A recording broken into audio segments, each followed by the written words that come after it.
Primeiro, a todos e todas, boa noite. Boa noite aí para a Larissa, o Pedro e o Guilherme, e para todos que estão aí online. Seguinte, eu queria deixar algumas advertências e recomendações antes de começar o conteúdo. Primeira recomendação é como estudar. Veja, vocês estão numa pós-graduação, lato sensu, que tem dois objetivos. Primeiro, te preparar para a vida profissional, esse é o objetivo de uma pós-graduação. E segundo, te preparar também para concurso. Eu sei que a Fundação tem uma tradição, muitos magistrados, membros do Ministério Público e outros profissionais de direito passaram pela Fundação. Então, você também é preparado para concursos de alta performance. Eu queria deixar aqui para você uma dica de como estudar para todos esses concursos de carreiras jurídicas finais. Vai te servir também para a vida profissional. Agora, o método que eu vou mencionar aqui, de uma certa forma, é muito mais para preparar para concurso. Meu nome é Carlos Elias, para quem não me conhece, eu sou consultor legislativo do Senado em Direito Civil. Entrei no concurso do Senado que teve em 2012. Antes eu era advogado da União, fui da AGU durante 3 anos.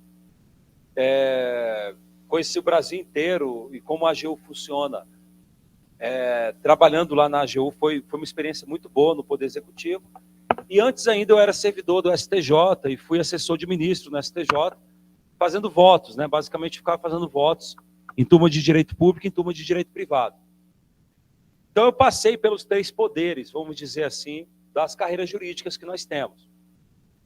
Você vai perceber que a minha aula é muito o retrato, muito mesmo o retrato dessa experiência prática. Eu fico tentando o máximo passar para você como que a vida funciona.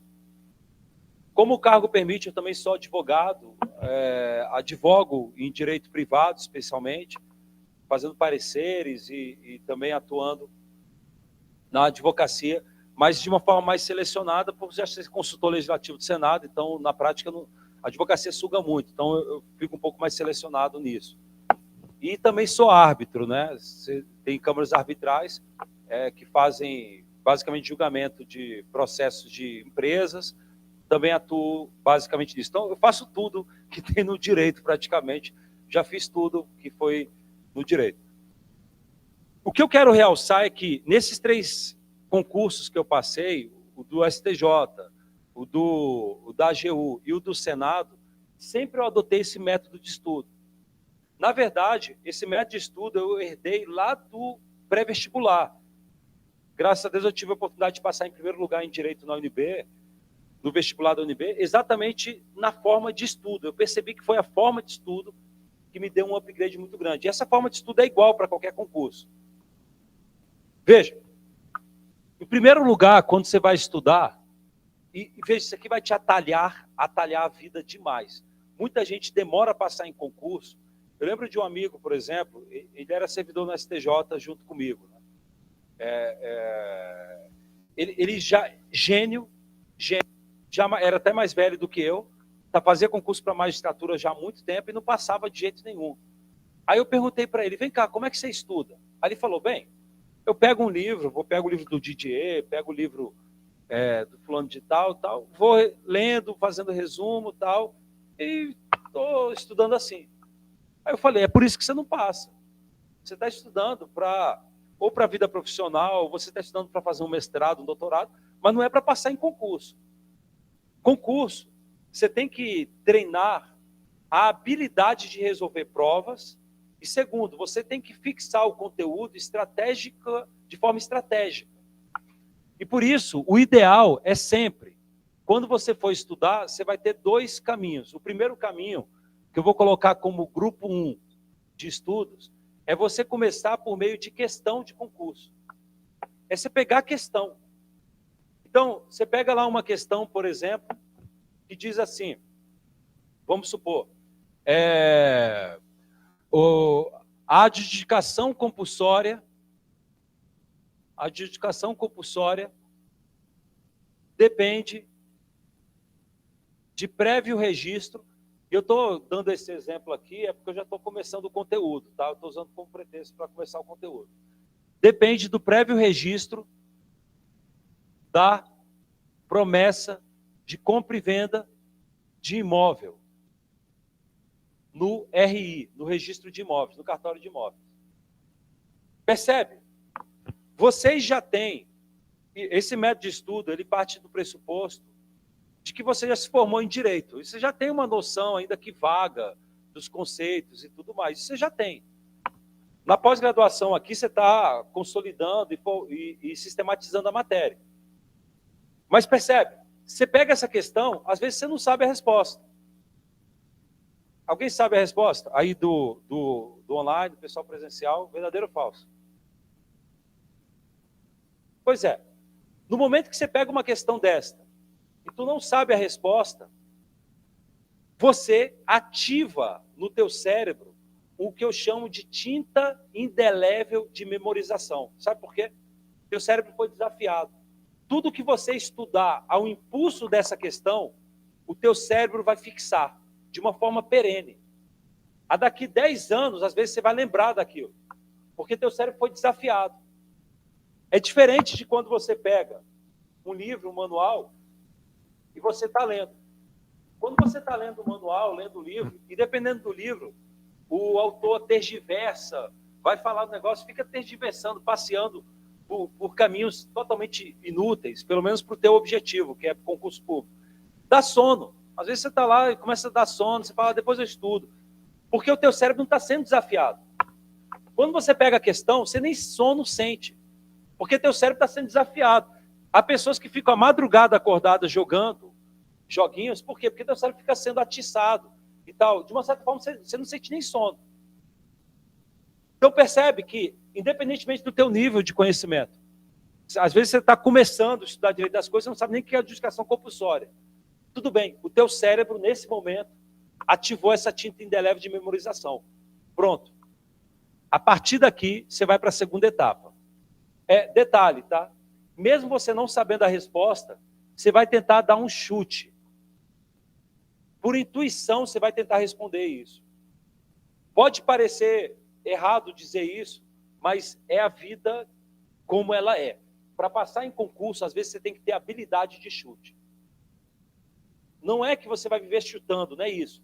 É porque, inevitavelmente, você vai se deparar com questão cobrando um conteúdo que você nunca estudou, que você nem tem ideia. Faz parte de concurso público, você se deparar com questões inéditas. Só um destaque. Faz parte de concurso público você se deparar com questões inéditas. Você pode estudar o que for, pode cair um tema que você não vai saber, isso é inevitável. E aí você tem que tentar achar uma resposta por intuição. Essa intuição é o chute. Comigo aconteceu sempre isso, e praticamente todos os concursos que eu fiz. Concurso da AGU, caiu lá na prova discursiva para fazer um parecer sobre linha de transmissão que estava sendo construída do norte do país para o centro-oeste, e passava por uma reserva indígena. E falava, e aí, faz o parecer para dizer se pode ou não pode. Eu nunca tinha estudado aprofundadamente questão indígena, questão fundiária indígena. Mas eu tinha noção do Estatuto do Indígena, tinha algumas noções gerais, eu fui e montei, basicamente, com base nessas noções gerais, a resposta e tirei nota 7. Cheguei na prova discursiva, aí veio o professor e perguntou, o que é o tripé de Bretton Woods? Ponto final. Era isso, a prova discursiva, a prova oral da AGU, me perguntou o que era o tripé de Bretton Woods em direito econômico. Eu falei, tripé de Bretton Woods? Nunca ouvi falar nesse negócio. Eu lembrei, ainda bem, que no segundo grau, em Bretton Woods, teve uma reunião em 1947, após a Segunda Guerra, e mudou, uma das deliberações foi mudar o padrão ouro para o padrão dólar, né? Que agora está em discussão novamente, né? O Lula até chegou a mencionar não, vamos tentar tirar o dólar de lado, vamos tentar criar um outro tipo de moeda. Embora não era bem isso que ele quis dizer, ele quis na verdade, colocar só para questões negociais. Mas o que eu quero mencionar eu não sabia a resposta. O que eu fiz? Eu falei, vou começar a falar tudo de direito econômico que eu estudei. Eu tinha estudado sobre o OMC, comecei a falar sobre o OMC, falei toda a história, as rodadas que houve de GATT e tal. Comecei a falar um bocado de coisa. Aí ele, sim, aí o examinador, sim, e a pergunta? Lê de novo. Aí eu li de novo, o que é o tripé de Bretton Woods. Aí eu fui e falei outra coisa que eu tinha estudado, o examinador me deu 7. Porque eu não respondi o que era o tripé de Bretton Woods. Sem querer, eu respondi um dos pés. O tripé de Bretton Woods é um tripé, eu acertei um dos pés, que é, na verdade, uma deliberação que houve em Bretton Woods para definir para o mundo questões relativas ao comércio, aí gerou a OMC, questões relativas a controle cambial e financeiro e questões relativas a outras questões financeiras. E aí gerou o Banco Mundial e gerou o FMI. Então, o FMI, a OMC e o Banco Mundial foram frutos do tripé, da reunião de Bretton Woods e é chamado de tripé de Bretton Woods. Mas o fato é, eu soube me virar, porque eu treinei esse tipo de habilidade de forçar o meu cérebro a entender. Então, essa questão, você vai tentar chutar mesmo assim. Você vai pegar uma habilidade de chute. Isso, por exemplo, foi o que fez eu passar em primeiro lugar em direito da UNB na época, porque várias questões às vezes eu não sabia, só que eu já sabia como a questão às vezes tem uma cara de falso, ou tem uma cara de verdadeira. À medida que você vai resolvendo questões, você vai pegando esse tipo de feeling, de identificar uma questão, às vezes, se ela é falsa ou verdadeira. Você começa a entrar na cabeça do examinador. Mas é claro que você não vai viver disso, pelo amor de Deus. Isso aqui é só um soldado de reserva. Você vai para a segunda etapa. Qual é a segunda etapa? O texto legal. Preste bem atenção, não é para doutrina, não é para outro lugar, você vai para o texto legal. Tá, eu comecei a estudar agora. Tá, a primeira coisa que eu fiz foi pegar uma questão. E agora eu não sei a resposta da questão, eu estou até desesperado, eu sou burro, eu sou não sei o quê, você começa a pensar isso, eu vou desistir. Não, você não vai pensar isso. Tem equilíbrio emocional, faz parte do jogo. Faz parte do jogo. Não é eu não sei nada, não. Você está aprendendo. E escute mais uma coisa, quanto mais você errar, melhor. Porque quando você erra, depois quando você descobre a resposta, nunca mais você erra novamente. Então é bom, inclusive, quando você se sente acuado ou impotente. Isso é até bom. Eu sentia isso me fazia estudar mais ainda e depois eu consegui o sucesso. Você vai para o texto legal. E aqui, quando você fala do texto legal, você vai, sem pressa alguma, procurar ler os artigos com conexão, ainda que indireta, com o assunto. Sem pressa, não é para ter pressa. Inclusive, eu recomendaria que você lesse em código físico mesmo. Tem um vadimeco, tem uma coisa assim. Porque isso vai te dar, se você ler em meio físico, você vai ter memória fotográfica. Isso me ajudou muito em provas. Eu ia responder uma questão, por exemplo, eu lembrava da página do meu código, que é com a anotação, eu falava, não, no canto superior direito eu escrevi, inclusive e é até bom você fazer anotaçõezinhas, ter uma glosa propriamente. E eu lembrava daquilo, eu respondia a questão com base nisso. Segundo, muitas questões são cópias do texto legal. Muitas questões são cópias do texto legal. Quando você vai lendo o texto legal, você vai pegando familiaridade com o texto, e isso também vai te ajudar na hora da prova. Todo concurso, até de magistratura, MP, carreira jurídica final, 60% no mínimo são cópias do texto legal ou são paráfrases do texto legal. Prosseguindo. Você vai ler, por exemplo, aqui nesse tema, você vai ver que quando você fala de adjudicação compulsória, você vai acabar lendo os artigos 462 e seguintes que tratam de contrato preliminar, porque o contrato preliminar é a promessa de contrato, a promessa de cumprimento é uma espécie de contrato preliminar. Você vai acabar lendo isso, você vai ver que o 464 fala de adjudicação compulsória. Você vai acabar lendo o artigo 1417 do Código Civil, que fala do direito real de aquisição. Eventualmente, você vai acabar lendo também a Lei de Registros Públicos, que trata do assunto de adjudicação compulsória. Salvo engano, é o artigo 250A da Lei de Registros Públicos. Ele vai falar do procedimento extrajudicial de adjudicação compulsória. Salvo engano, é 250. Não vou lembrar de cabeça o artigo aqui. Mas não importa aqui para os nossos efeitos. E você vai acabar vendo um ou outro dispositivo sobre o tema. Essa leitura eu recomendo. Vai fazendo anotação no seu caderno. Por quê? Professor, mas peraí, eu estou pegando uma questão, eu já demorei aqui 30 minutos, 1 hora lendo isso e resumindo. Sim, só que você está estudando agora, você estudou 1 hora lendo o texto legal, ao impulso de uma questão. Teu cérebro está ativado, você vai memorizar isso de uma forma muito mais perene. Ah, mas eu preciso de doutrina, eu nem consegui entender direito. Sim, depois que você tentou achar a resposta no texto da lei, forçando mesmo, tentando entender, porque um erro que as pessoas cometem, geralmente cometem na graduação, é a pessoa vai estudar direito civil, a primeira coisa que ela faz é pegar um manual para ler. Quando o correto era a primeira coisa, você lê o texto legal, Código Civil, e depois você vai para o manual. Porque, geralmente, quando você lê primeiro o manual,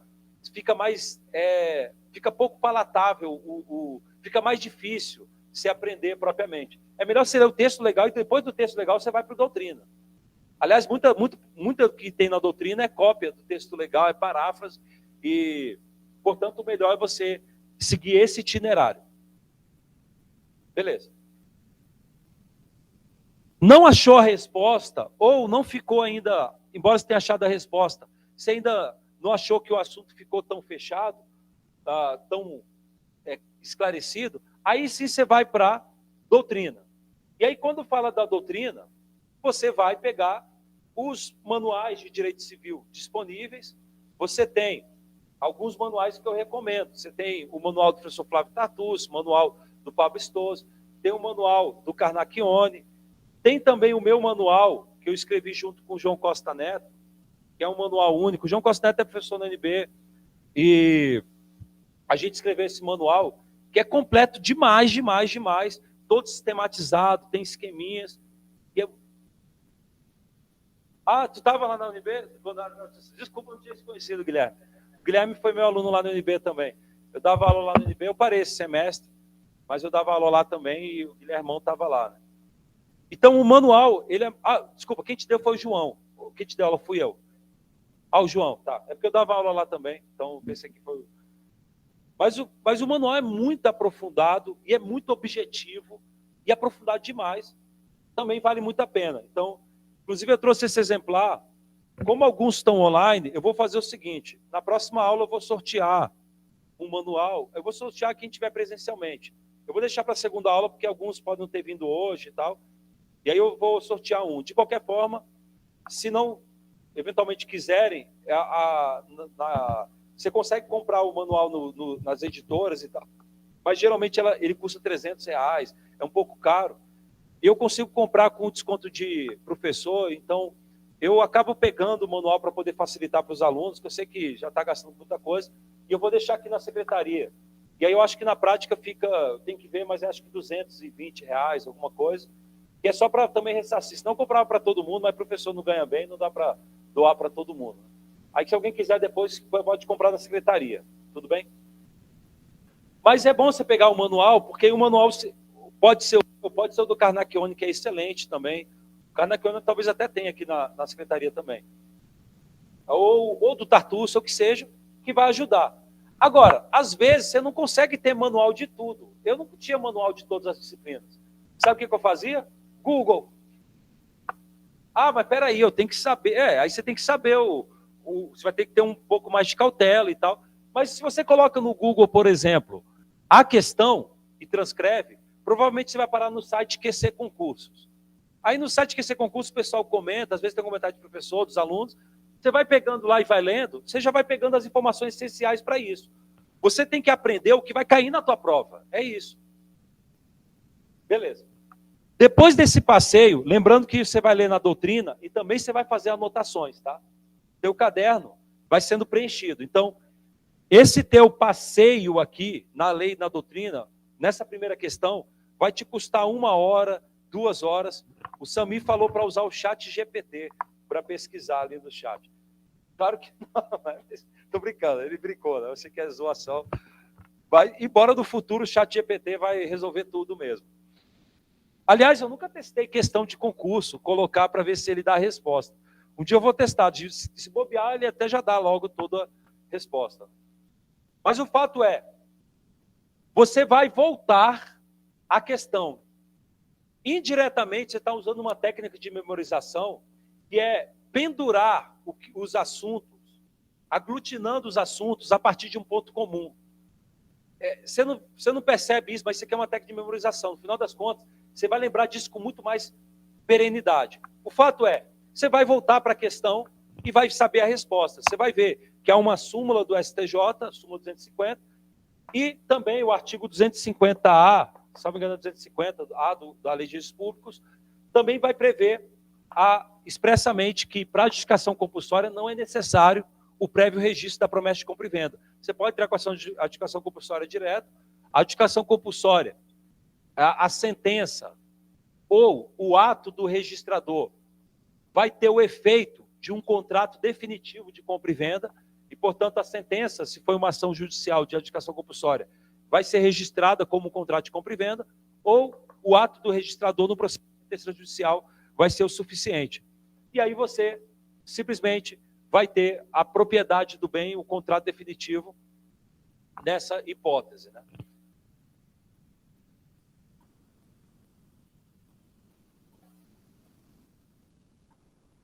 Basicamente é o seguinte. Não, basicamente é o seguinte. A resposta é depende, falso, não depende. Mas como que funciona, só para a gente aproveitar esse assunto, porque já é um assunto conectado com a nossa matéria, isso aqui é direitos reais também. Quando você vai comprar um imóvel,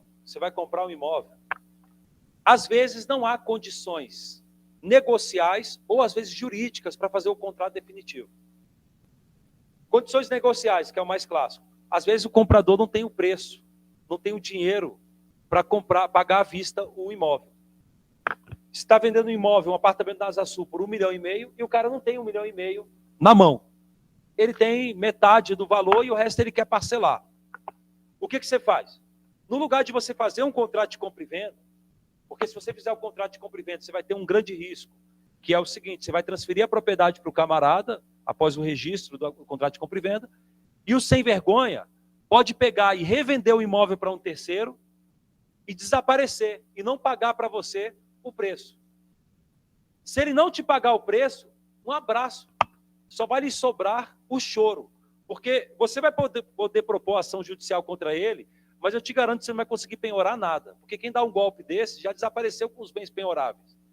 E você não vai poder tirar o imóvel das mãos do terceiro, para quem ele revendeu o bem. Você dançou. Então, para evitar isso, o que as pessoas fazem? No lugar de vender o bem, eu prometo celebrar um contrato de compra e venda contigo no futuro. Eu me comprometo a celebrar um contrato definitivo no futuro. As pessoas fazem um contrato preliminar. O que é o contrato preliminar? É um contrato cujo objeto é a celebração futura de um contrato definitivo. Então, eu faço uma promessa de compra e venda. Às vezes, tem obstáculos jurídicos. O imóvel, por exemplo, é um imóvel rural e a descrição poligonal do terreno não está ainda georreferenciada. No cartório de imóveis, é obrigatório que os imóveis rurais tenham uma descrição georreferenciada, com uma descrição com base no Sistema Geodésico Nacional, que é uma descrição com 99% de precisão. Vários imóveis rurais que você tem no país hoje tem uma descrição precária. Você vai ler a matrícula, tá assim, o imóvel de 150 hectares, começando no quilômetro 80 da rodovia, andando 10 passos de cavalo e até a pedra onde Dom Pedro II sentava. E aí você vira à direita em 90 graus e anda mais o equivalente a 10 minutos de alguém fumando. E depois você vira para a esquerda. No final das contas, a descrição, você não consegue achar aquela poligonal no Google Maps, ou não consegue achar onde está o imóvel. Aliás, no norte do país, por exemplo, o colega até comentava que é registrador lá, que no cartório dele tem matrículas que dizem apenas o seguinte: descrição do imóvel, 50 hectares no município tal, ponto final. Você não sabe onde está aqueles 50 hectares no município. Há muitos imóveis com descrições precárias. A Lei de Registros Públicos, no artigo 176, obrigou que os proprietários de imóveis rurais fizessem o georreferenciamento. O georreferenciamento é você contrata um agrimensor, que é um engenheiro, no final das contas, embora, na verdade, não precisa ser necessariamente só engenheiro, na verdade tem que ter ou uma ART, que é a anotação de responsabilidade técnica, ou uma ART, que é um registro, ou pode ser um tecnólogo que tem, ou tem um outro também ato que é permitido. Mas, de qualquer forma, você vai contratar esse profissional, ele vai pegar várias estacas, vai colocar na poligonal do terreno, e aquelas estacas todas, por algum sistema que eu não domino, vai ser ligado ao sistema geodésico nacional e vai sair uma descrição que tem 99% de precisão. E aí você leva aquela descrição para a matrícula do imóvel. Então, às vezes, você vai comprar um imóvel rural e não está ainda georreferenciado. E aí você fala para o vendedor, vamos fazer o seguinte, para a gente se amarrar, para o negócio ficar bem amarrado. Vamos fazer uma promessa de compra e venda, e você se compromete a fazer o georreferenciamento, e após você fazer o georreferenciamento e averbar na matrícula, a gente faz o contrato definitivo. Eventualmente pode ser usado para isso. Bem, o fato é que, quando você faz uma promessa de compra e venda, a promessa de compra e venda é um contrato. E como todos os contratos, eles têm eficácia interpartes. Na matrícula do imóvel, não consta nada. Consta que o imóvel é do fulano de tal, o promitente vendedor. Isso significa que o promitente vendedor, safado, poderia vender o imóvel para um terceiro. Ele poderia fazer uma escritura pública de compra e venda com um terceiro. E esse terceiro registraria o contrato de compra e venda e um abraço para você. Porque quem não registra não é dono, já diz o ditado popular. Ele vai ter o direito real de propriedade, você só vai ter direito a pedir indenizações. Estão acompanhando o pessoal do online aí? Que eu estou aproveitando para explicar o assunto. O pessoal balançou a cabeça aí, beleza. Bem, o que você pode fazer para impedir esse problema de ter uma promessa de compra e venda e o promitente vendedor sem vergonha vender o bem para um terceiro e te dar o bote? O que você pode fazer? Você pode pegar o promessa de compra e venda e registrar no cartório de imóveis. Quando você registra a promessa de compra e venda no cartório de imóveis, você passa a ter um direito real de aquisição. Os direitos reais são marcados pela sua oponibilidade erga omnes. Na matrícula do imóvel, consta que você é o titular de um direito real de aquisição. Não é o de propriedade. O dono continua sendo promitente vendedor, mas você tem um direito real de adquirir aquele bem. Significa que o promitente vendedor até pode vender o imóvel para um terceiro. E esse terceiro pode até registrar o contrato de compra e venda na matrícula. Mas você concorda comigo que esse terceiro, quando ele for comprar o imóvel, ele vai ver na matrícula o que os romanos chamavam de lepra. Eles vão ver uma lepra, que é um gravame, um ônus, que é um direito real de aquisição. Ele já sabe da lepra. Então, se o terceiro comprar o imóvel, ele já sabe que está comprando o imóvel com uma lepra, com um direito real de aquisição. Os romanos falavam que os direitos reais sobre coisa alheia são como a lepra, que grudam a pele. Então, se ele comprar o imóvel, ele vai comprar o imóvel leproso. Moral da história, quando eu terminar de pagar as prestações, se foi isso pactuado na promessa de compra e venda, eu vou ter direito ao contrato definitivo. Ao contrato definitivo. Esse contrato definitivo, o próprio promitente vendedor vai ter que fazer comigo. Ele é obrigado a ir no cartório. Como se trata de imóvel, você vai ter que observar o artigo 108 do Código Civil. O artigo 108 diz o quê? Às vezes cai muito em prova o artigo 108. É necessário escritura pública para negócios jurídicos envolvendo imóveis de valor superior a 30 salários mínimos. Cai muito isso, tá? Imóvel valioso. O que é imóvel valioso? Para o legislador, 30 salários mínimos. É 30 e poucos mil reais, né? Não é nem tanto assim. Se você vai vender um imóvel, o imóvel vale mais do que 30 salários mínimos, você necessariamente tem que fazer para escritura pública. Por que você tem que fazer para escritura pública? Qual a ideia do legislador? São dois motivos. Primeiro, venda de imóvel é fato gerador ou não de tributo? O fisco quer cobrar o tributo. Tem dois tributos aí. Primeiro, o ITBI, que é o tributo real, que é o tributo municipal. ITBI, lembra de vários Is que tem município. Aí você lembra que é municipal. Para distinguir do ITCD, que tem o D de estadual, para você fixar de forma mnemônica, que cai às vezes em prova também tributário. Então, o fisco quer cobrar o tributo. O que diz o artigo 134 do CTN? Que os tabeliães e registradores são responsáveis, solidários, pelos tributos incidentes sobre os atos que ele praticar. Moral da história, o tabelião vai ter que fiscalizar o ITBI. Ele não vai lavrar a escritura pública se não recolher o ITBI. Ou o registrador também não vai registrar sem o ITBI. Segundo,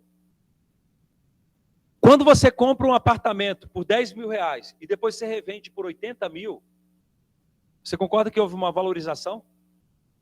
Você ganhou 70 mil, o imóvel valorizou. Isso é renda? É. Fato gerador do imposto de renda, que é imposto federal. Você vai pagar imposto de renda sobre o que é chamado de ganho de capital. Esse rendimento pela revenda de bens é chamado de ganho de capital. A alíquota geralmente é de 15%. E aí o fisco também, o fisco federal quer cobrar. O cartório de notas é dedo duro. Quando você lavra a escritura pública, o cartório de notas dedura você para o fisco federal por um documento chamado DOI. O que é DOI? Declaração de Operação Imobiliária. Você lavra a escritura pública, o tabelião comunica, por meio dessa declaração de operação imobiliária, o fisco federal de que você vendeu o imóvel pelo valor de tanto. Se você não recolher o imposto, se prepara, porque o leão vai chegar.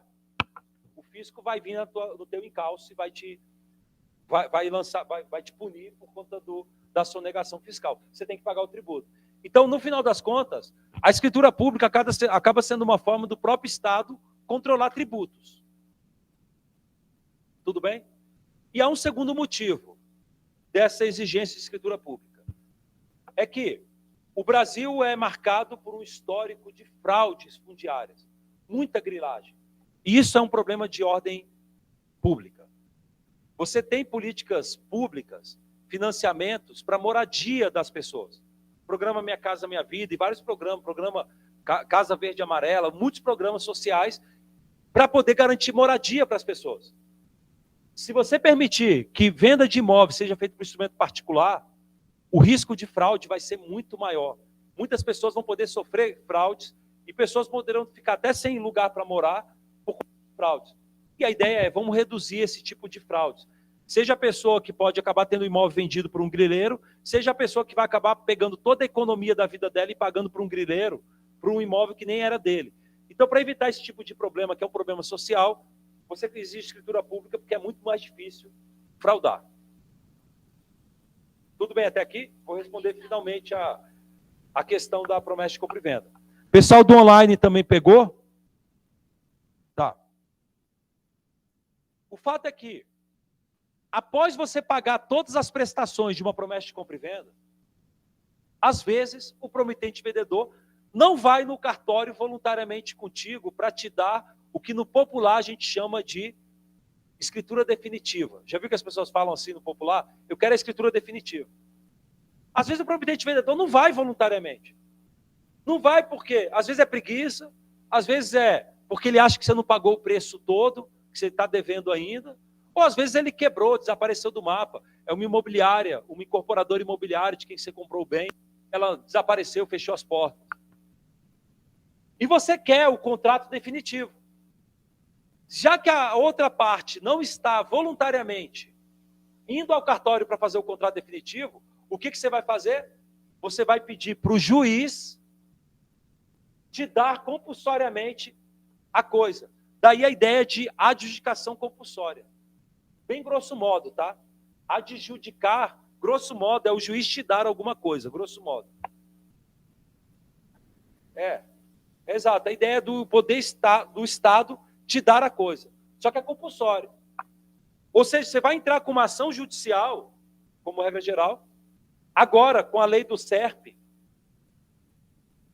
a lei do SERP, lei 14.382, fez várias mudanças, e essas mudanças todas têm uma chance gigantesca, colossal, de cair em todas as provas, porque sempre em concurso cai texto novo, e houve muitas mudanças. A lei do SERP permitiu um procedimento extrajudicial de adjudicação compulsória. Bem, o fato é o seguinte, meus amigos e minhas amigas. que você vai pedir, ou no cartório, ou na via judicial, que o juiz dê uma sentença de adjudicação compulsória, ou o registrador te dê um ato de adjudicação compulsória. O que você vai apresentar para provar isso? Foi a pergunta da Vitória.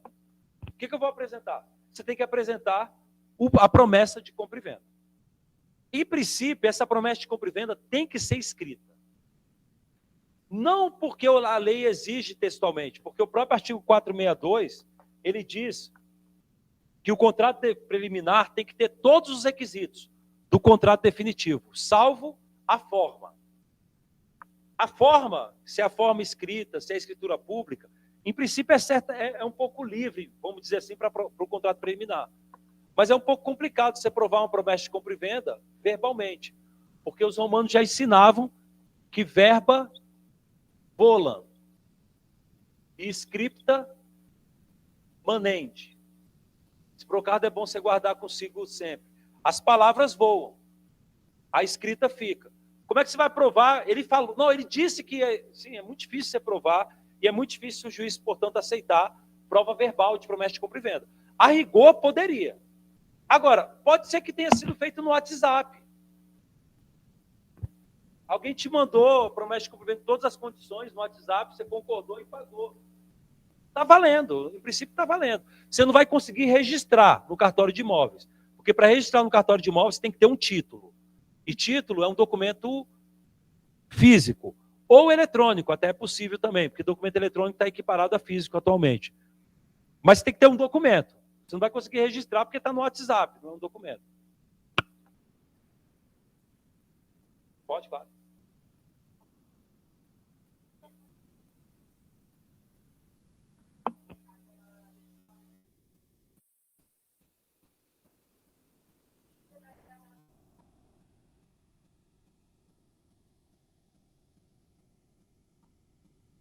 Tá.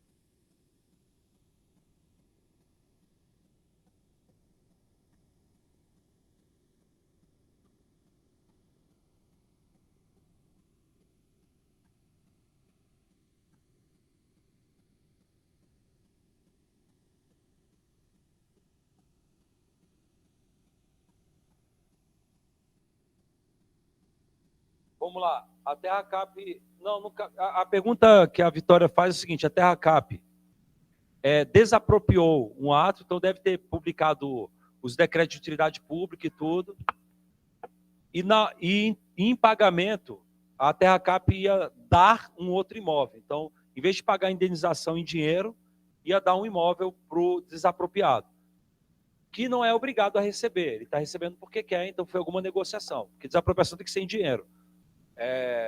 Tudo bem. Só que, quando chegou na hora de assinar a escritura, a Terra Cap voltou atrás e falou, não quero mais nada, e não deu jazz, né? Vamos dizer assim. A pergunta é, poderia o seu cliente, ou amigo, ou caso concreto, a pessoa do caso concreto, poderia entrar com uma ação de adjudicação compulsória? Em princípio, a ação de adjudicação compulsória é para promessas de compra e venda, em princípio. Ou promessas de outro contrato. Eu não diria que teve uma promessa de dação em pagamento, porque eles não assinaram. Na verdade, eu acho que tudo estava sendo na fase de contrato preliminar. Você tem a fase, quando você fala de contrato, você tem 3 etapas da formação do contrato. A primeira fase é a fase de negociações preliminares, ou fase da pontuação. Essa fase não vincula. São as tratativas, a conversa. No máximo, você pode ter responsabilidade civil, por violação à má-fé, que é inclusive chamado de responsabilidade civil pré-contratual ou por culpa in contraendo. Depois você tem a proposta e depois você tem um contrato. No caso que você mencionou, me parece que eles estavam ainda na fase de negociações preliminares. Não teve outras formalidades, então não me parece que deve fazer muita coisa. Vamos lá. Terceira pergunta da Vitória. E veja, amigos e amigas, eu estou deixando livre agora, porque o que eu estou querendo só para poder dar o esclarecimento didático? Eu estou passando para vocês um método de estudo, só que eu estou aproveitando para poder falar de um conteúdo, foi proposital o exemplo, e eu estou deixando a aula mais livre nessa primeira, porque eu quero que vocês peguem uma noção geral de tudo. Depois eu vou sistematizar toda a matéria, tá? Mas voltando, a Vitória fez uma pergunta muito interessante, né? Calma aí, você tinha perguntado, a última pergunta agora foi se a ação de adjudicação compulsória é imprescritível. Veja uma coisa, prescrição é para direitos subjetivos. Subjetivo e estrito sensu. O que é direito subjetivo? São direitos cuja satisfação depende da outra parte. Por exemplo, quando você tem um direito a um crédito, vamos supor que a Larissa está me devendo 10 mil reais. Eu tenho um direito de crédito. Para satisfazer esse direito de crédito, eu dependo da Larissa? Dependo. Porque ela tem que me pagar. E se ela não me pagar, eu vou entrar com uma ação judicial. Sim, mas o juiz vai tentar penhorar bens no nome da Larissa. E se ela não tiver bens para penhorar? Não vai me satisfazer o crédito. Eu dependo dela, ainda que forçosamente. Tanto que, quando você classifica no processo civil os meios executivos, nessa hipótese de cobrança de dívida de dinheiro, você lembra qual é o nome do meio de execução, por meio do qual o juiz penhora um bem e te entrega o bem penhorado, ou vende e te entrega o dinheiro? Qual é o nome desse meio executivo, na doutrina processualista? Meio executivo por subrogação. Por que se chama de meio executivo por subrogação? Porque o juiz vai entrar no lugar, vai se subrogar no lugar da Larissa, para pegar o patrimônio dela e me entregar. Por isso, percebe que eu dependo dela, ainda que por subrogação do juiz. É um direito subjetivo. Os direitos subjetivos são submetidos a prazos prescricionais. A regra geral é que eles se submetem a prazos prescricionais. O prazo é de 10 anos, como regra geral, o artigo 205, ou prazo menor do artigo 206, ou alguma lei especial.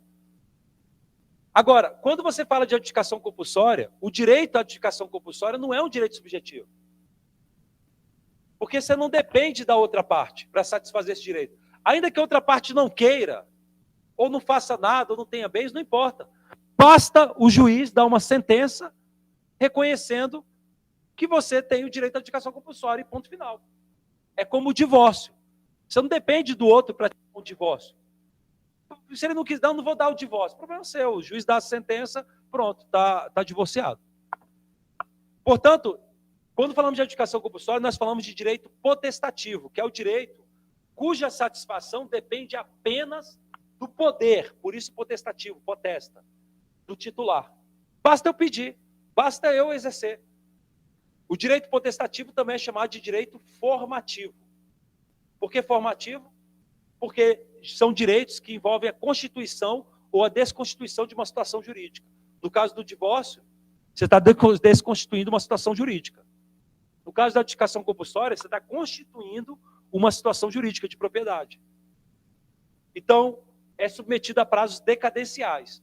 E aí, quando você fala de prazo decadencial, Vitória, a regra é que não há prazo decadencial. Ou seja, todos os direitos potestativos são insuscetíveis a prazos decadenciais. Tecnicamente, a doutrina chama isso de imprescritibilidade, mas não é muito técnico falar assim, porque não é problema de prescrição, é problema de decadência. É que a palavra prescrição, às vezes, é usada em sentido amplo, para abranger a decadência e a prescrição em estrito sensu. Mas é bom evitar esse uso. Então, na verdade, é insuscetível de decadência. Só vai ter decadência para direitos potestativos quando a lei estabelecer isso. Por exemplo, para anular negócios jurídicos, o Código Civil estabelece prazo decadencial, como regra de 2 anos, artigo 178, ou quando é vício de consentimento ou fraude contra credores, 4 anos, artigo 177. Mas aí é porque tem previsão legal. Mas se não tiver previsão legal, não tem prazo. Para poder desconsiderar a personalidade jurídica. Não tem prazo decadencial. É decadência, é desconstituir uma situação jurídica. Você pode desconsiderar a personalidade jurídica a qualquer momento.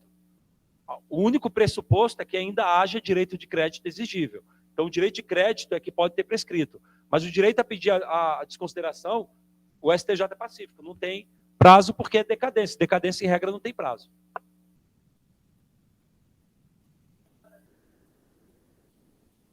Exato, também. Exato.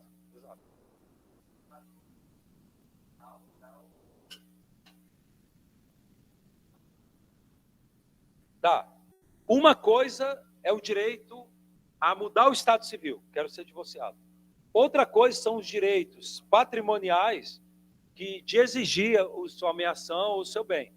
Isso já pode gerar outro tipo de debate. Que aí, na verdade, é outro tipo de debate, porque a partilha do bem, em princípio, você pode fazer a qualquer momento. Você demorou, me divorciei há 30 anos, mas nunca fiz a partilha. Em princípio, posso fazer hoje. O que não pode ter acontecido é que se o outro cônjuge ou ex-cônjuge estiver ocupando o bem como se fosse proprietário, eventualmente ele pode alegar o uso capião da minha ameação. Mas não é um prazo prescricional para poder... Não, não, na verdade é uma outra coisa. Assim. Quando você fala, por exemplo, de inventário e partilha, você pode entrar com ação de investigação de paternidade a qualquer momento, mas a ação de petição de herança prescreve 10 anos. Quanto a divórcio, se o outro cônjuge eventualmente tiver ficado com bem e tal, você pode discutir também prazo ou de uso capião, ou eventualmente até de prescrição também. Mas, em princípio, a regra geral é que, não, se eu me divorciei, não tá, minha ex-esposa está ocupando o imóvel comum, sem que tenha intenção de ser dona. Eu, inclusive, deixei ela ficar morando lá. Tem prescrição ou decadência para eu depois, posteriormente, falar, agora vamos resolver tudo. Em princípio, não tem, salvo se ela tiver agido como se fosse dona, que aí já pode falar de uso capião. Pelo menos essa é a orientação do STJ, em geral. Não sei se o que tu está mencionando é alguma questão particular que eu posso não estar enxergando, mas...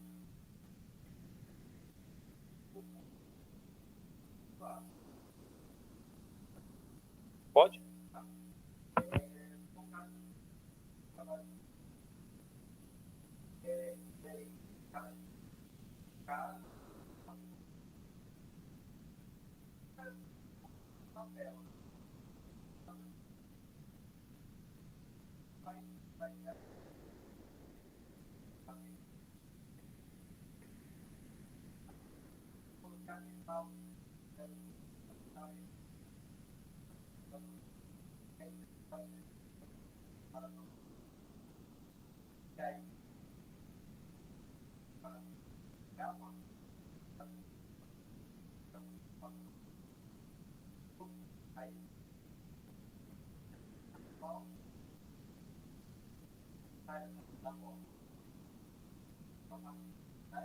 Tá, então não é herança. Tá.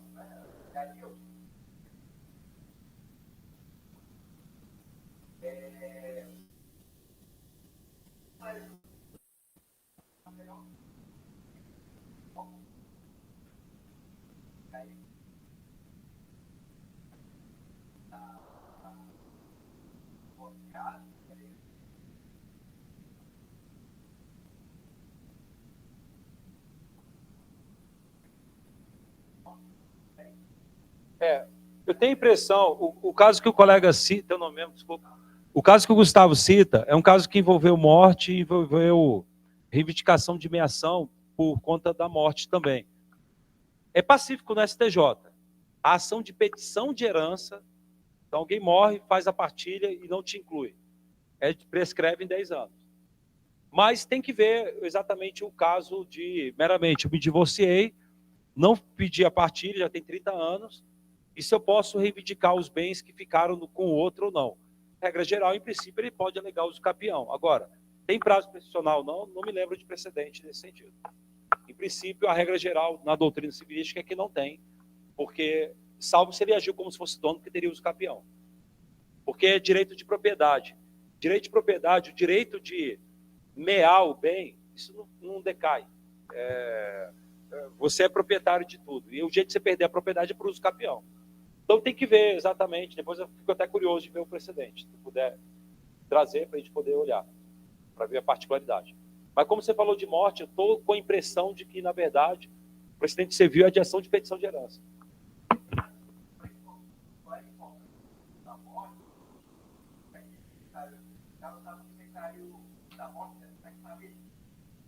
Entendi.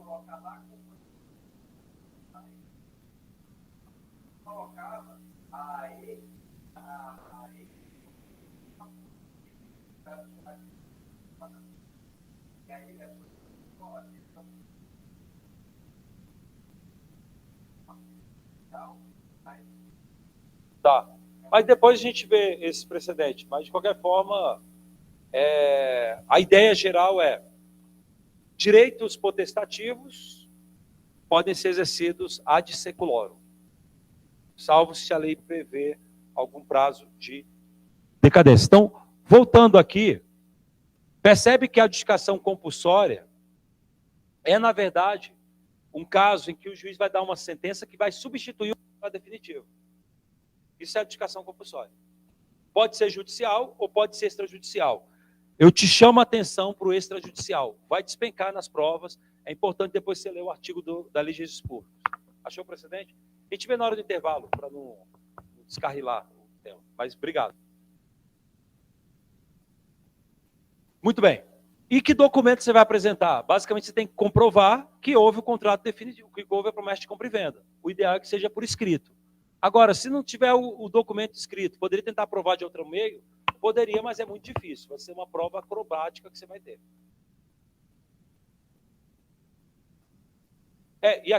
E os pressupostos para a celebração do contrato definitivo.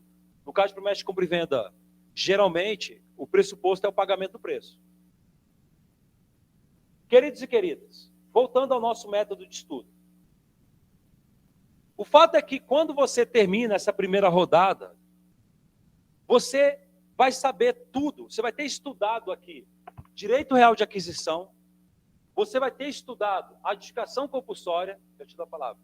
Você vai ter estudado contrato preliminar, você vai ter estudado até a forma, o procedimento para adjudicação compulsória, extrajudicial e tal. Você demorou aqui, às vezes, 2 horas. Aí você diz, poxa, eu estou estudando em casa, eu perdi 2 horas numa questão. Não, não. Você gastou 2 horas consolidando e aprendendo de forma perene o conteúdo que costuma cair em prova. E aí você vai para a próxima questão. Quando você pega a próxima questão, vem lá a próxima questão. A promessa de compra e venda de imóvel de valor superior a 30 salários mínimos tem que ser formalizado por escritura pública. Aí vem a próxima questão. A próxima questão, veja bem, você vai seguir o mesmo itinerário, só que você vai mais rápido. Por quê? Porque é um assunto que você estudou lá atrás, estudou na questão anterior. Você vai pegar e vai tentar responder. Provavelmente você já vai saber, porque você acabou de estudar, pelo artigo 462 e pelo artigo 1417, que a promessa de compra e venda de imóvel não precisa de escritura pública. O artigo 108 é afastado para a promessa. É o contrato definitivo que tem que ser para a escritura pública. Você já vai marcar verdadeiro. Não, falso, né? Falso. Só que, antes de você prosseguir para a próxima questão, você vai fazer o mesmo itinerário, ainda que mais rápido. Você vai pegar novamente e vai dar uma lida no código para ver os artigos que tratam da matéria. Para quê? Para pegar a memória fotográfica. Você tem que pegar... Isso é memorização, você está revendo o conteúdo. E vai ver também na doutrina, eventualmente. Agora, você não precisa, eventualmente, ler de novo o manual, abrir o manual e ler tudo. Você já anotou as coisas? Vai na tua anotação. E a tua anotação, às vezes, você faz toda colorida. Eu usava caneta colorida, todo meloso e tal, porque para mim fixa mais. Eu circulava as coisas. E eu lembrava, às vezes, do meu caderno. Aí você olha o seu caderno, revisa, beleza, lembrei. Vou para o próximo conteúdo. Aí você vai para a próxima questão, que aí já pode ser um assunto totalmente novo. A multipropriedade só é admitida. Aí pronto. Aí já é um assunto novo, você vai de novo para o mesmo itinerário. Quando você estuda dessa maneira, você aprende o conteúdo, e o detalhe é, quando você pega, por exemplo, promessa de compra e venda, e vai rever o conteúdo, você lembra de tudo, porque tudo foi aprendido de uma forma aglutinada. O teu cérebro fixou tudo, como se fosse uma bolsa, fixada em um ponto. É impressionante como tu memoriza muito mais o conteúdo. Esse colega que não passava para juiz, eu falei, você está estudando totalmente errado, tem que estudar assim. Aí ele começou a estudar, um tempo depois ele passou para a AGU, depois passou para a magistratura. Ele já tinha muito mais tempo de estrado. Porque a forma de estudar é que é determinante também na forma da tua prova. Isso aqui é o grupo 1. É a primeira forma de estudar. Estudando dessa maneira, você vai estar estudando, inclusive para a prova discursiva e prova oral, porque você está aprendendo o conteúdo de uma forma dinâmica. Só que aí você tem o grupo 2, E você basicamente vai separar, sei lá, uma sexta-feira ou um dia da semana para poder seguir o grupo 2 de estudo. Como é que é o grupo 2 de estudo? O grupo 2 é basicamente você estudar os informativos do STJ e do STF de forma qualificada. Preste atenção nisso. É entender o porquê das regras. E o entender o porquê significa que você tem que saber quais foram os artigos citados pelos ministros. Você tem que saber quais foram as teorias citadas pelo ministro para chegar àquele acórdão. Significa que, às vezes, você vai ter que ler o inteiro teor do julgado. Então, você vai pegar um informativo, você pega lá um precedente que diz lá, vamos supor, é claro que você vai ter que ter acessibilidade, né? Todo julgado você tem que ler o inteiro teor. Aqueles que são mais sofisticados, você precisa. Então, vem lá um precedente, por exemplo, e diz: quando você tem seguro de veículo e acontece um acidente com um motorista bêbado, a pergunta clássica é: o seguro, a seguradora, é obrigada a cobrir ou não o acidente de carro ocorrido pelo motorista bêbado? Já que o motorista, ao beber, ele, em tese, está violando a lei e está aumentando o risco. Porque, por exemplo, o seguro tem um dever, que é o princípio do absenteísmo. O segurado é obrigado a se abster de agravar intencionalmente o risco. Isso aqui é um debate antigo do STJ. Aí você vai pegar os informativos do STJ, os precedentes, você vai ver que o STJ diz: olha, a seguradora não é obrigada a cobrir o seguro, ou cobrir o acidente, ou cobrir o sinistro, se a embriaguez tiver sido determinante para o acidente. A mera embriaguez por si só não afasta o dever. Por que disse o STJ? Às vezes o cara está bêbado, no final das contas ele disse isso indiretamente. O cara está bêbado, mas não foi ele que causou o acidente. O acidente foi porque o cara veio na contramão. Eu já tive parente, por exemplo, já chegou a falecer, mas que vivia bêbado de manhã à noite. E ele nunca bateu o carro. E outro parente que nunca bebia, batia toda hora. Não quer dizer que está bêbado vai zigue-zaguear na rua e vai bater. Não necessariamente. O fato é que tem que ser provado que a embriaguez foi determinante para o acidente. Então, a seguradora tem que cobrir. Só que aí vem a pergunta: de quem é o ônus da prova? Quem tem que provar que a embriaguez foi determinante? Aí o STJ mudou a jurisprudência, tem um tempo já, dizendo que o ônus da prova, ou seja, quem tem que provar que a embriaguez foi determinante é o motorista ou o segurado. E disse o STJ. Sabe por quê?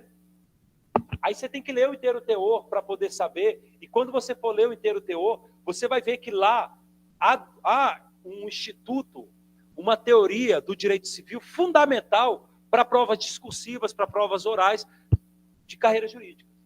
O STJ vai dizer o seguinte: eu vou aplicar aqui a chamada teoria da culpa contra a legalidade.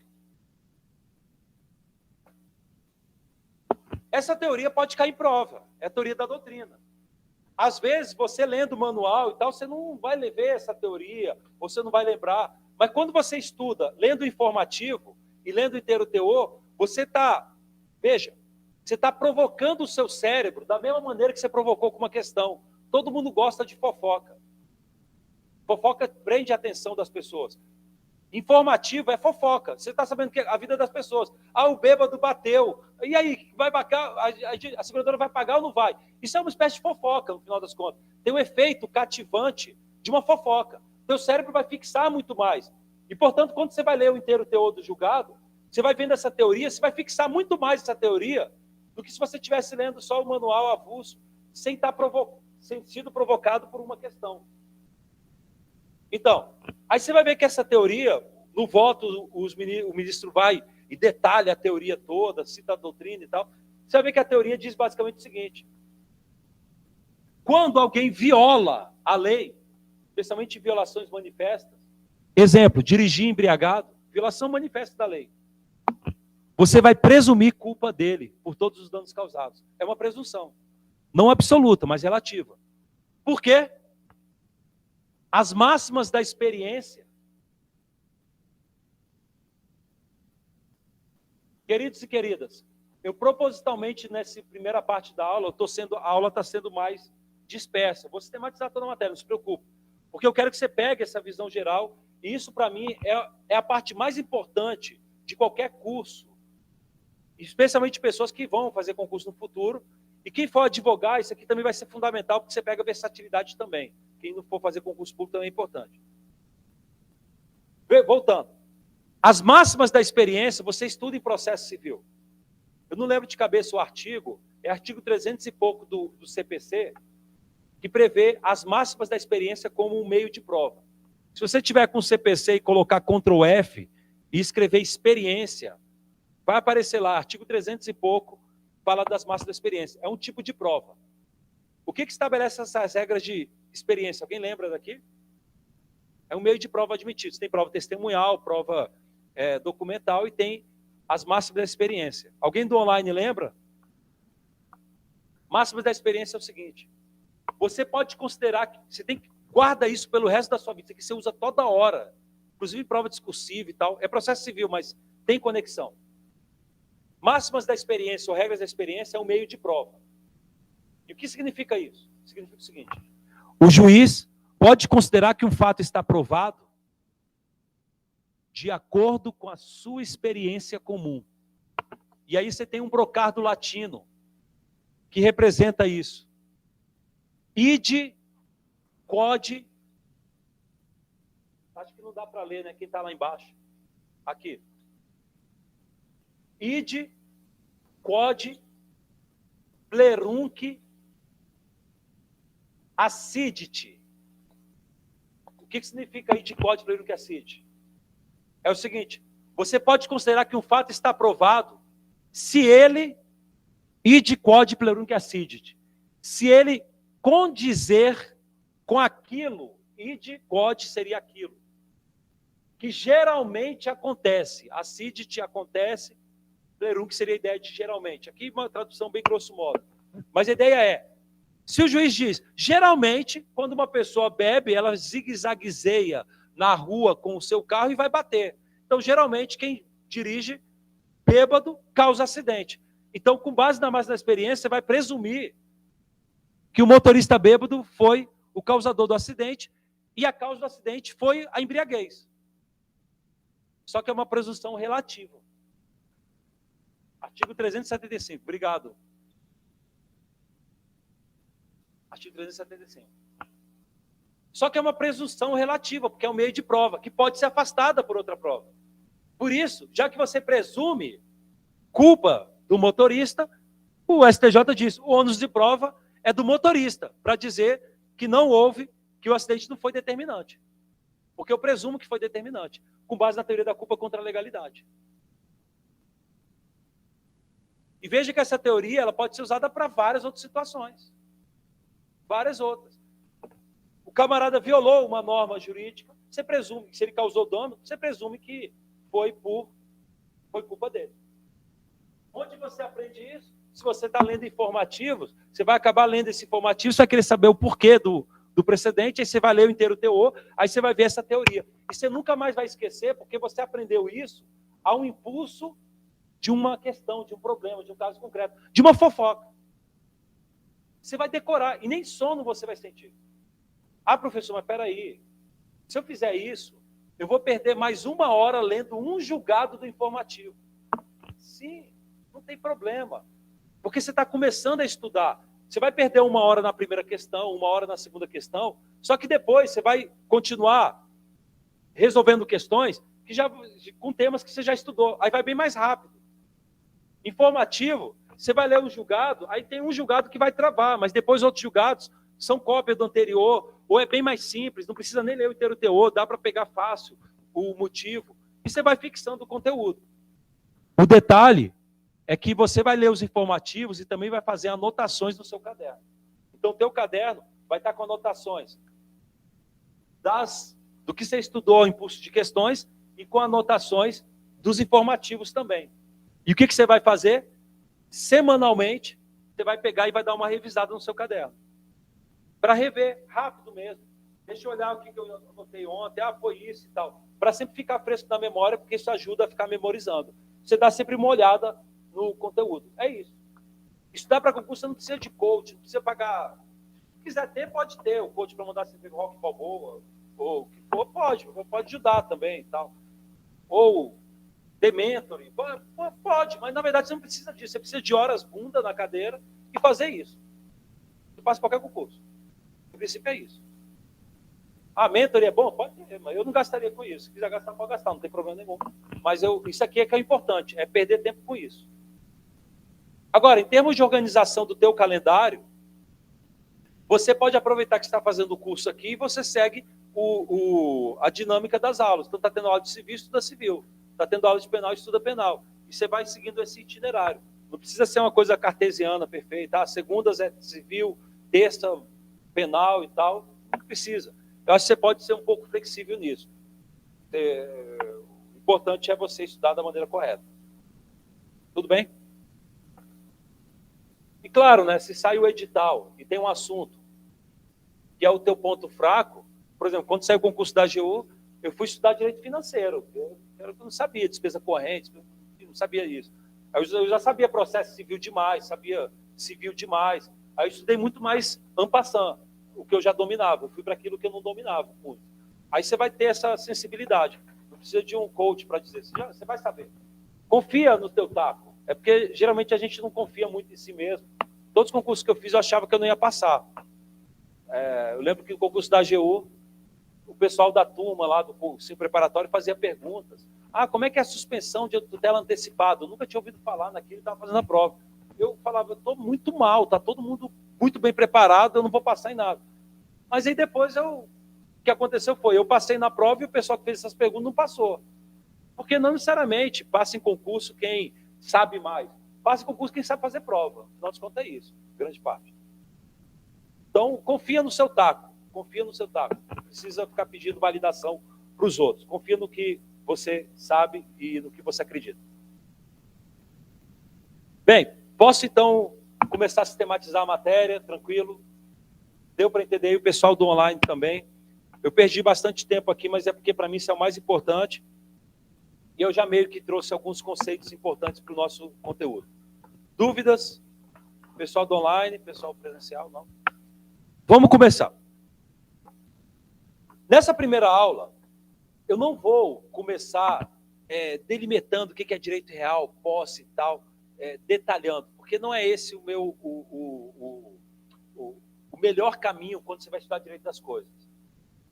Quando você estuda, por exemplo, o equivalente ao direito das coisas, nos países anglo-saxões, Inglaterra, Estados Unidos, Austrália e outros que seguem o common law, você vai ver que lá não existe direitos reais.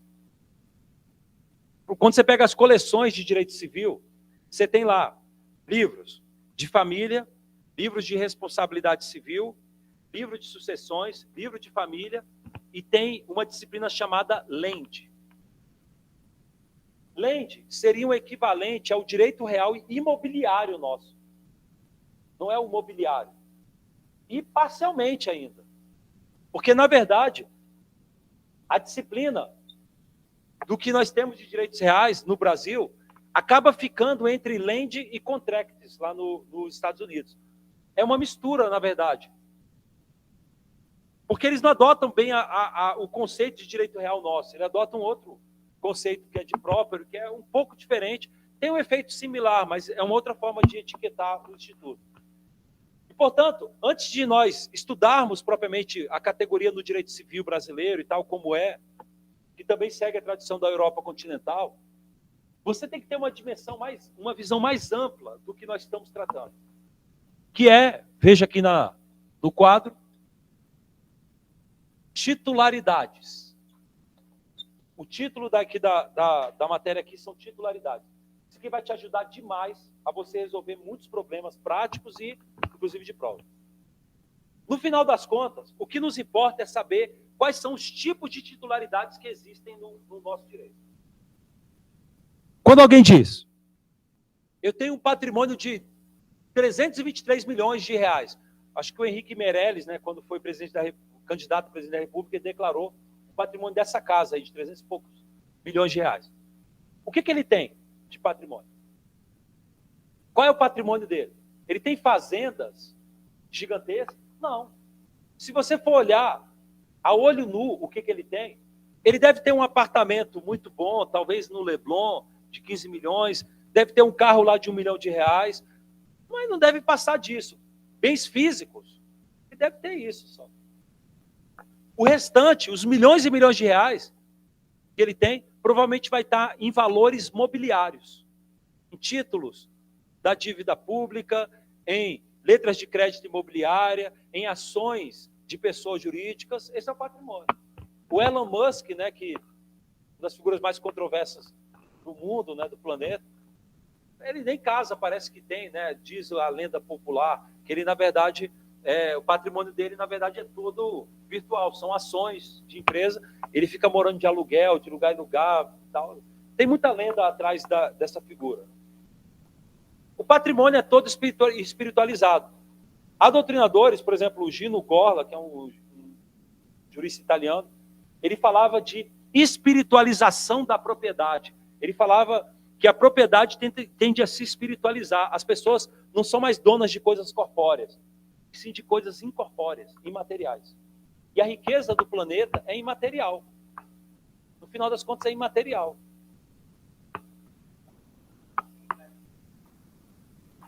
Todo mundo está indo para a vida espiritual. Né? Agora, direito penal e espiritualização, como é que é isso?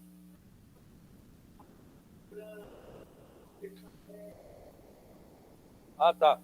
Mas você tem esse problema no direito civil, titularidade, que migra. No passado, o rico era o cara que tinha uma fazenda gigantesca e 10 milhões de cabeças de gado. Hoje não, o rico, ele não tem nada a olho nu. Tudo é virtual.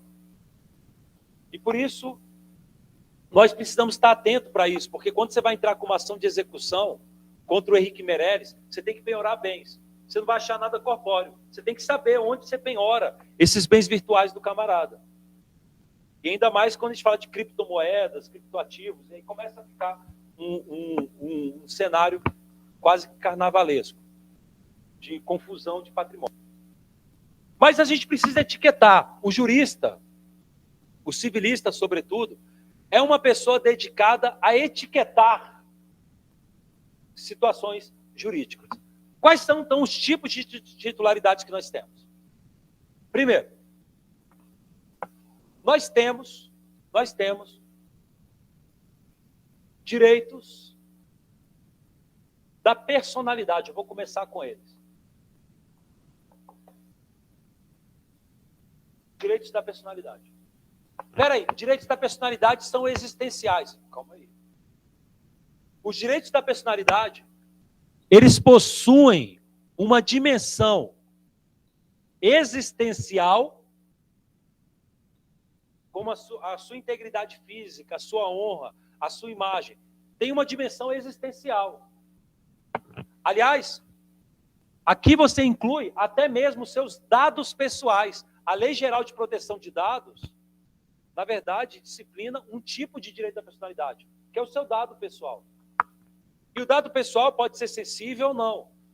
É o seu nome, o seu CPF e tal, que são dados comuns, mas também pode ser segredos de alcova, segredos que você não conta para ninguém, de coisas que você faz na escuridão, sozinho, ou segredos que você tem, coisas que você não quer que ninguém saiba. Por exemplo, a pessoa tem uma doença muito grave, sei lá, está com HIV. Nem deveria ter preconceito, nada disso. E para mim tem que punir com veemência, situações de preconceito. Mas a pessoa que tem HIV, às vezes ela não fica falando na rua, eu nem gosto que se fale. Ela se sentiria constrangida se alguém falasse, fulano, inclusive, tem. Porque ainda tem uns resquícios tolos na nossa sociedade de preconceito, de constrangimento. Você não quer que esse dado pessoal fique público. É uma coisa íntima, está dentro da sua vida privada. Estou com câncer. Não quer que os outros fiquem perguntando. Não quero que saiba de doença. Doença é um dado pessoal também. Dados pessoais são informações relativas à pessoa. Pode ser sensível ou não. Percebe que a dimensão existencial não é tratada propriamente aqui com caráter econômico. Por isso que é indisponível, é imprescritível, a sua integridade física. Você não vai negociar, em princípio, a parte existencial. Mas os direitos da personalidade podem ter também uma dimensão patrimonial. E é aqui, na dimensão patrimonial, que nós estamos focando quando estamos falando de titularidade.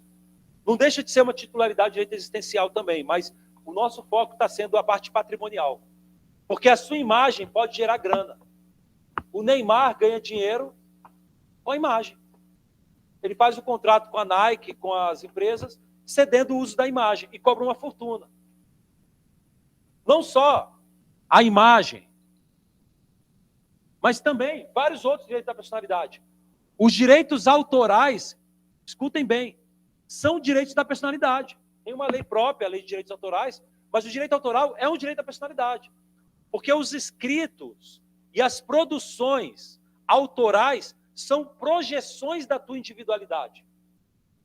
Quando você faz uma obra, aquela obra é um retrato da sua individualidade. Você fez uma pintura, as pessoas vão te identificar naquela pintura, porque lá tem traços da tua individualidade, às vezes traços da sua história, traços das suas emoções.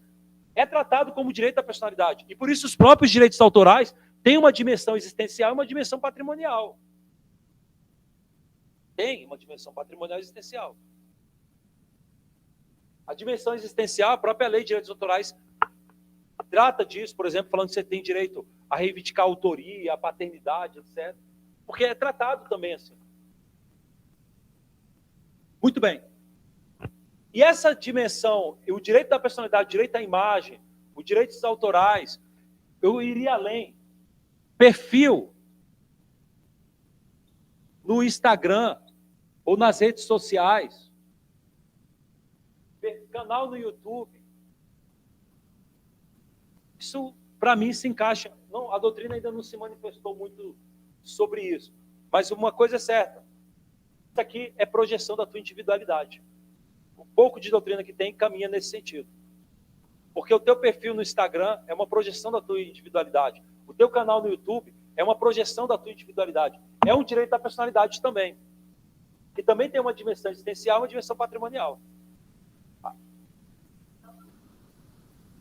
Não, mínimo existencial. Cuidado, a gente tem que tomar cuidado com os nomes. Mínimo existencial não é usado no direito civil aqui propriamente. Esse conceito é usado mais no direito administrativo propriamente e tal, quando nem lembro mais propriamente, mas naquele caso você tem que garantir o mínimo existencial para as pessoas. É em direito constitucional, parece, e administrativo, não é bem no departamento do direito civil. Então não é muito bom, ainda que você possa... Eu entendi o que você quis dizer, você tem que tomar cuidado, porque assim, você não pode ficar usando categorias que foram criadas por constitucionalistas ou administrativistas para usar aqui, entendeu?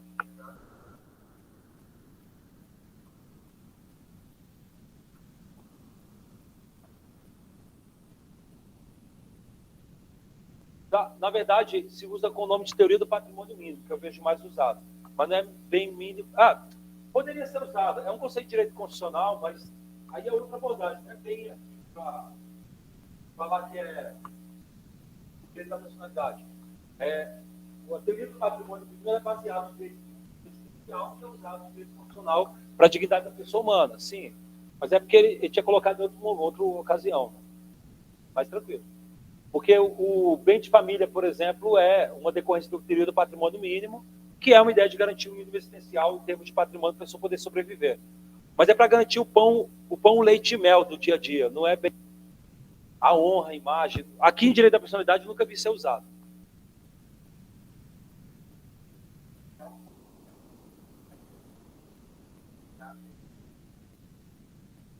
Não necessariamente vai ter reflexo patrimonial, mas pode ter. É isso, exato.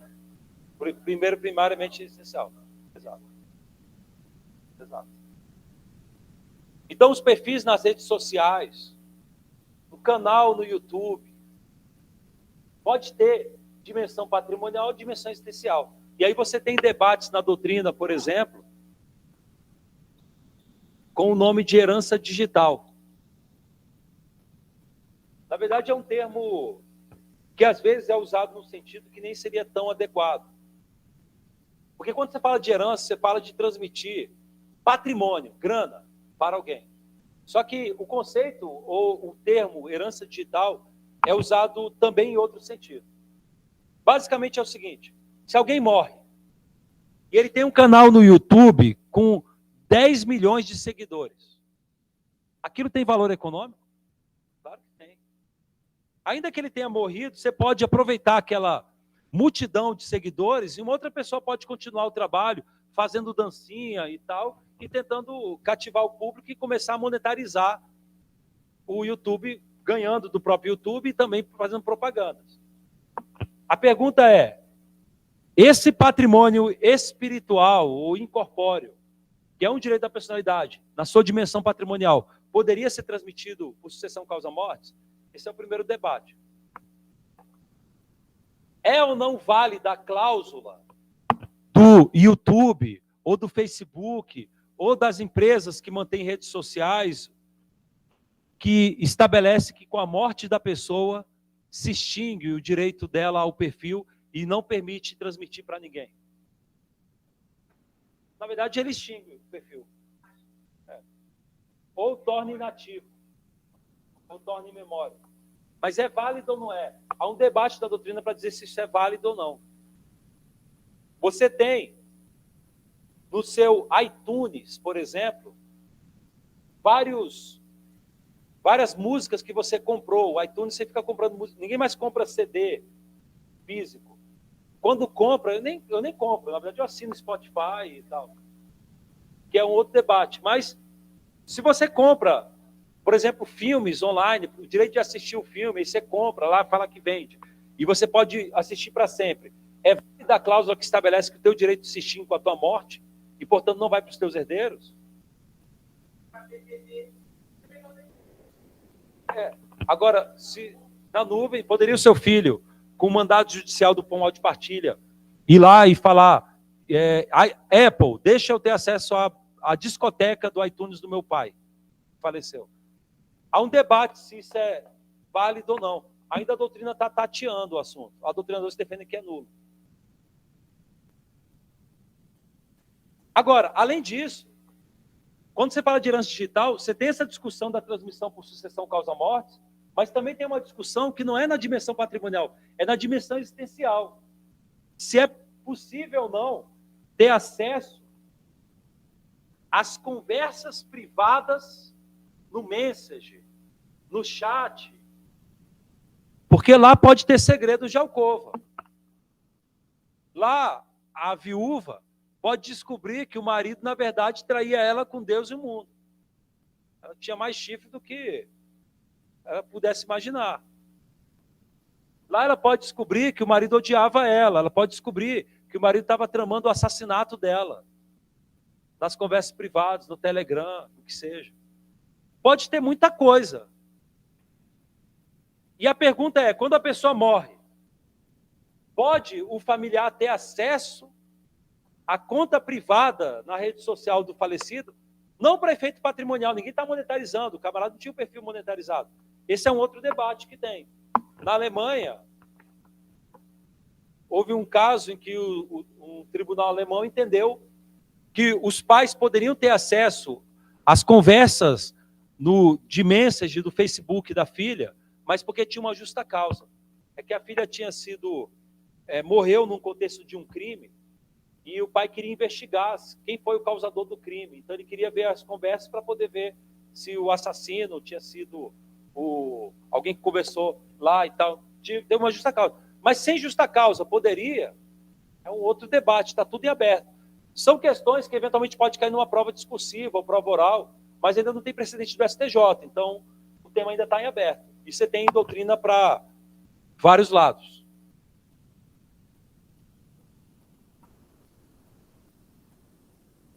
Não tem tido muitos precedentes, então não dá para falar. Precedente de primeiro grau não é referência, porque é uma selva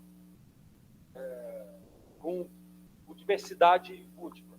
Então não é muita referência. E tribunais também não tem muito, pelo menos no...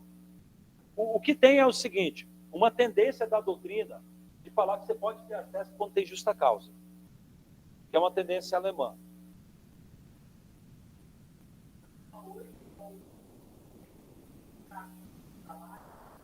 Vira em memória e ninguém acessa.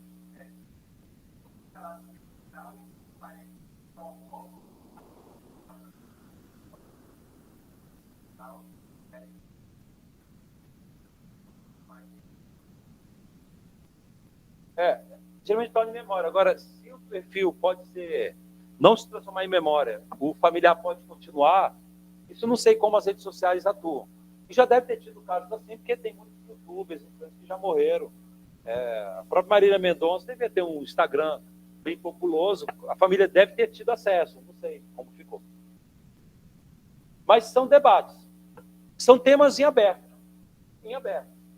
Vários autores escreveram sobre isso, a Laura Schertel, Karina Fritz, vários outros autores têm escrito sobre herança digital, o tema está bem aberto.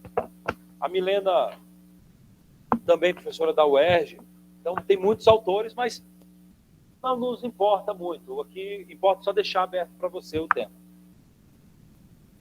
Então, está ativo normal. Então, os familiares continuaram. E aí continuam monetarizando, ganhando grana, tranquilo, está permitido. Então, os familiares, ou eles conseguiram no Instagram, o Instagram já tem a política de permitir isso. Pode ser.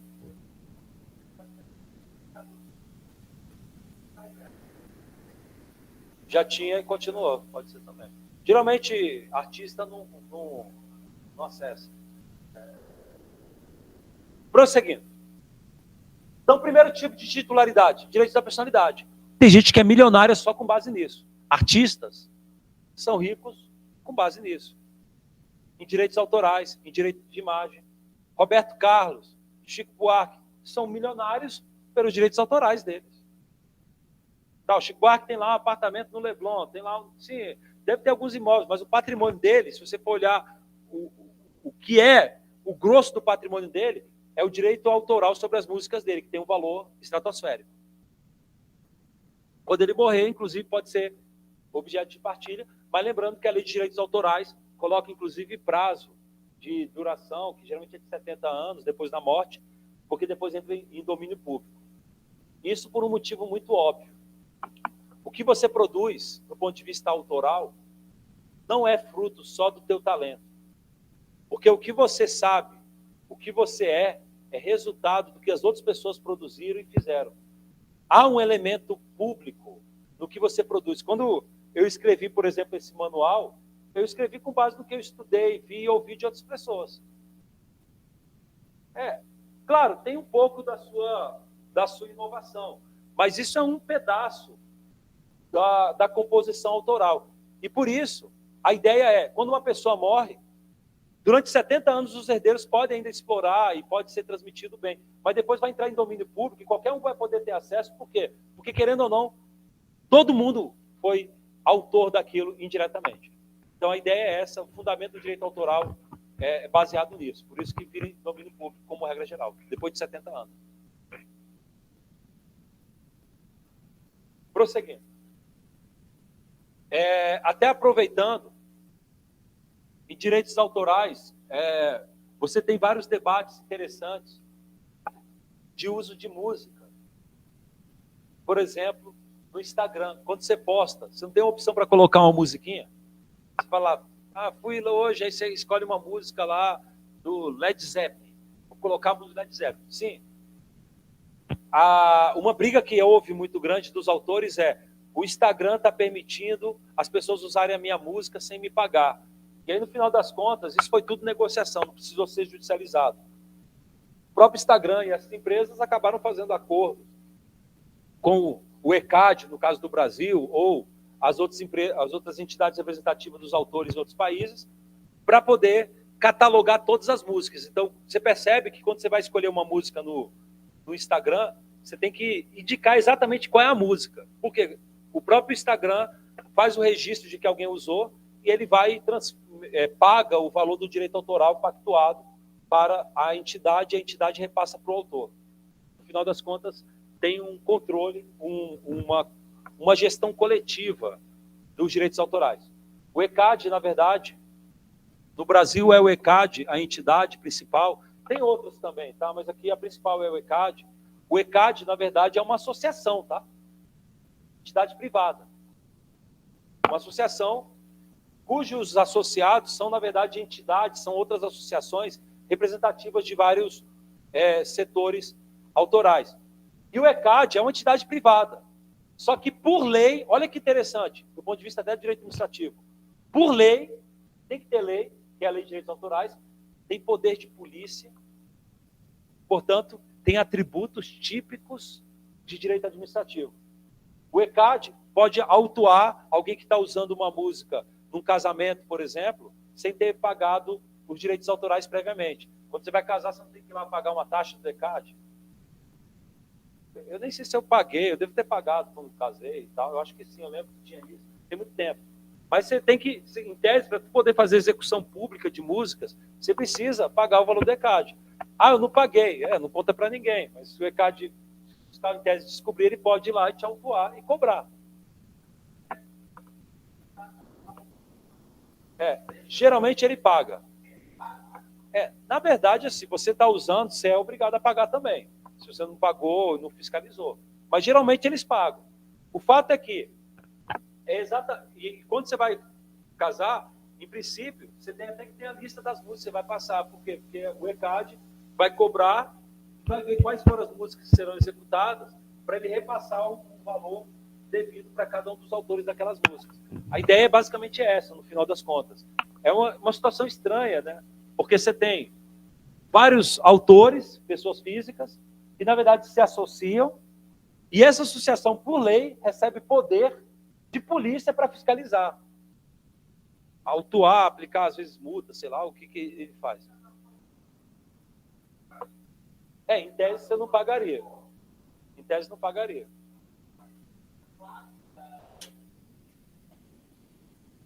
Está em domínio público, mas assim, provavelmente o casamento o pessoal vai entrar com fraque, com uma roupa medieval, mas seria um casamento bonito. Em tese, não teria que pagar nada.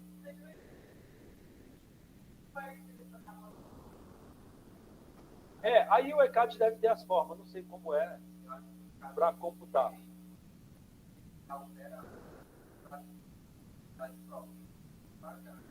Não sei, mas assim, o ECAD, assim, o modelo figurino legal é esse. O ECAD, em tese, vai tentar individualizar as músicas, porque ele vai passar para o respectivo autor. Se não for possível individualizar, deve ter alguma forma propriamente de como ratear ou como ver. Esse detalhamento não tem como funciona.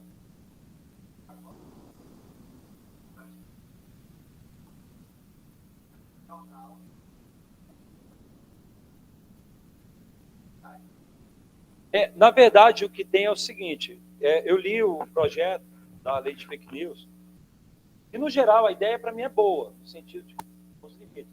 Mas não me parece que o texto está muito adequado. Eu cheguei a ler também o regulamento europeu, que disciplinou isso. Esqueci o número do regulamento europeu, mas eu li também. E, para mim, a gente deveria copiar o regulamento europeu, não é criar um modelo próprio e tal.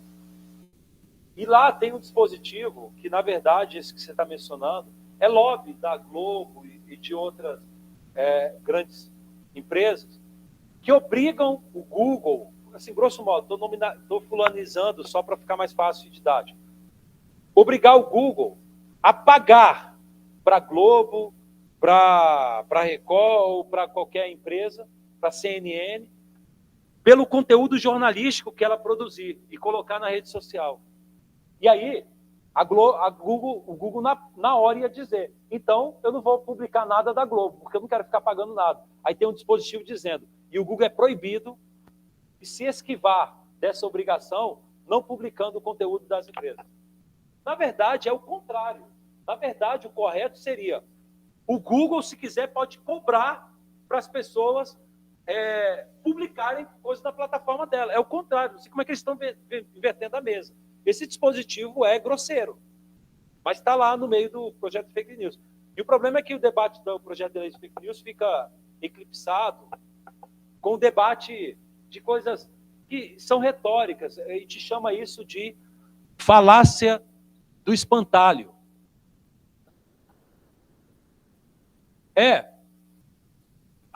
O que é a falácia do espantalho? Que é importante. Isso em técnica de retórica é bom você saber. Isso aqui é um dos recursos retóricos. Você está discutindo com uma pessoa, no lugar de você discutir a questão, você cria um espantalho. Você coloca na boca dela uma palavra ou um argumento que ela não colocou e começa a espancar esse espantalho. Então, em vez de discutir isso, as pessoas estão discutindo, não, estão matando milhares de pessoas, milhares de crianças por meio das redes sociais, e as redes sociais têm que ter controle, claro, porque está morrendo criança. Ninguém está discutindo isso, todo mundo concorda. E a gente tem que tentar impedir assassinos de crianças de se comunicarem pelas redes sociais. Mas não é isso, eu estou discutindo, e esse negócio da Globo? Não, você é contra a regulamentação? Não, mas são técnicas de retórica que é comum no debate público e legislativo. Né? O parlamento é muito recheado de frases espantalhas. O judiciário, tradicionalmente, não é dado a uso de retórica dessa maneira. Mas nos últimos tempos, às vezes, tem sido utilizado e tal. Mas faz parte da argumentação. Eu acho que deve se evitar. Eu não gosto muito quando se usa retórica demais, porque fica chato. Você até manda a pessoa calar a boca e vai embora, porque não dá para conversar com a pessoa. Ela fica fugindo do assunto, você não está falando daquilo, e aí fica ruim o debate.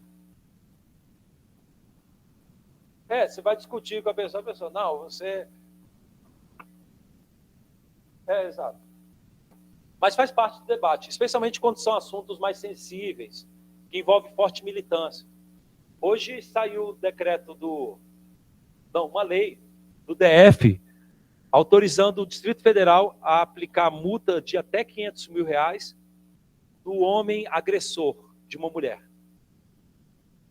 Então, se alguém agredir uma mulher e a mulher for nas repartições do DF e cuida da mulher, e eu acho que deve ter alguma secretaria de combate à violência à mulher, a secretaria vai poder aplicar uma multa financeira no cara. É boa ideia, no geral, eu acho que tem que coibir com toda a força violência contra a mulher. Isso é uma velharia que sempre existiu na história, inclusive ainda existe na nossa história. Mas será que é a melhor solução? Aí se você for discutir se é a melhor solução, alguém vai falar, você é um opressor que quer matar. Não, para mim tinha que calibrar mais era na repercussão penal, propriamente, é prender o cara. Porque você punir com dinheiro, sabe o que vai acontecer? O cara foi lá, brigou, bateu na mulher, tem que ser preso, vai ser preso e tal. Mas daqui a pouco a mulher perdoa e tudo, e o cara foi condenado a pagar R$500 mil. A casa que era usada por ele e pela família, não foi nem para a mulher, porque a indenização não é uma indenização, é multa. Não vai para a mulher, foi para o Estado. Aí quer dizer, o Estado vai ficar com o dinheiro da família. Se pelo menos a lei tivesse falado que paga até R$500 mil para a mulher, aí tudo bem, até melhor, porque aí a mulher fica com dinheiro. Né? Mas não,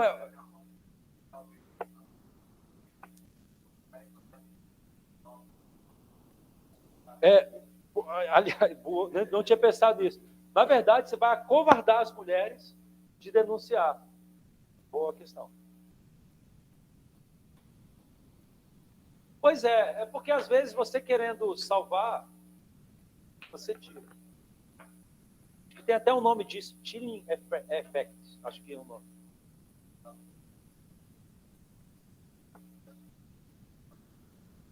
O que o Estado, na verdade, justifica é o seguinte, querendo ou não, o Estado gasta dinheiro com a manutenção de secretarias de combate à mulher, promotoria, hospital para poder tratar. Então o Estado gasta. Então o Estado está falando, eu quero ressarcir os meus gastos por meio dessa multa administrativa. Eu não acho que é inconstitucional, eu só acho que no mérito talvez não fosse a melhor solução. Mas prosseguindo. Percebe, então, o primeiro tipo de titularidade, direitos da personalidade. Você vai penhorar bens do Chico Buarque, você pode penhorar a dimensão patrimonial dos direitos autorais. Penhorar os direitos autorais dele na dimensão patrimonial, diga. Tá, é 9 horas. Ah, tá. Eu vou dar agora. Obrigado. Então, esse aqui é o primeiro. Eu vou prosseguir depois do intervalo, etiquetando os tipos de titularidades. Aí, na próxima aula, é que eu vou começar a falar o que é direito real, posse, detalhar tudo. É porque eu quero que você tenha essa visão panorâmica primeiro. São 9h10, falta 9h15, né? São 15 minutos. 9h25, 9h25. Voltamos aí. Deixa eu dar uma olhada.